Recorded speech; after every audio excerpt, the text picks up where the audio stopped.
Can you explain to the audience a little bit what our bearing kind of stands from, or where it stems from?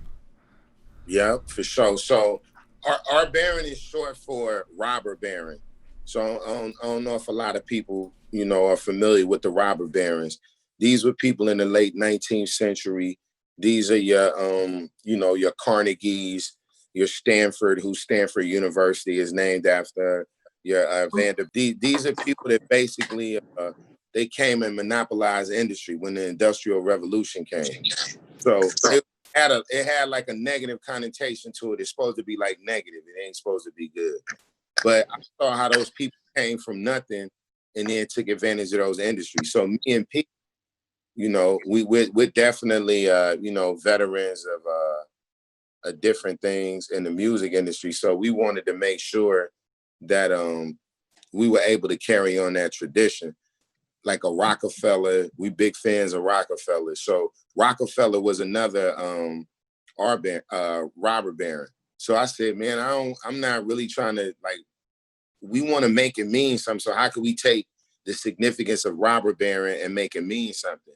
So for us, culturally it meant, we changed it to take from the rich and give to the poor. So me and P, we both children of single mothers. We both, our pops been in and out, all that type of shit in the systems. And hip hop saved our lives. It gave us a sense of direction. It gave us images that, as far as inner city youth, it was somebody, the eras that we came in, you know what I mean? So during the 80s, it was a lot of violence in the street.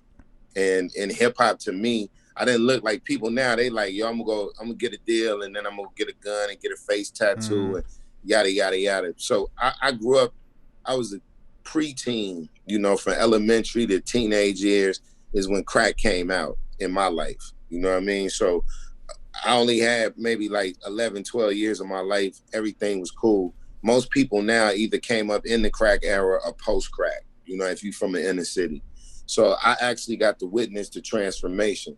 So the images that I saw through rap gave me something to say that I don't want to spend 35 years in jail. And I was hustling just like anybody else, but I knew that wasn't the end goal. So to put it in a nutshell, I knew that the intellectual property of rap, right? What you rapping about, what your business is, all that to me was what we were gonna use. And the rich to us is is the system. That's the corporate America.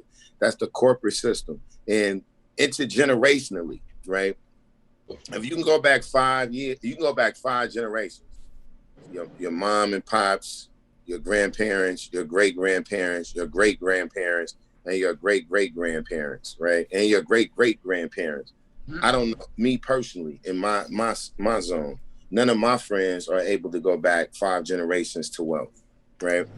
We're not able to do that. We can't go back 2 generations. Most of the people that I know that are successful, they're successful, or their parents, their immediate parents are successful, or they themselves, right? So we wanted to create some, when we say take from the rich, we're not talking about like somebody just balling out, we talking about intergenerational wealth. We here for ours, right? And we are poor. I can have $100 million. No one in my family may have. Like, what does that mean to my cousin? What does that mean to my brother? Like, they get a couple of million, but what does that really mean? Do you understand what I'm saying? No, so that's real. For us, our bearing has always been about how do we get in the system? How do we change the system and motivate the minds of the people? So, that's what we on. We on a mission. Take from the rich, get to the poor. That's kind of like our mantra. That's what we stand by. That's how we do business deals. That's how we approach our corporate partners. That's how we approach artists. We look for brands. We look for people that we can invest in long term. Remember days, me and X hitting legs. $1 man, now we hit a lick on your bitch. I'm a good fella, me some more drugs on my dick. I got fossil failure, my nigga, I got drip. Ashing on your bitches that Pokemon train the shit. Who's this? He should be in cockpit. Cause I'm fired in a fucking ostrich.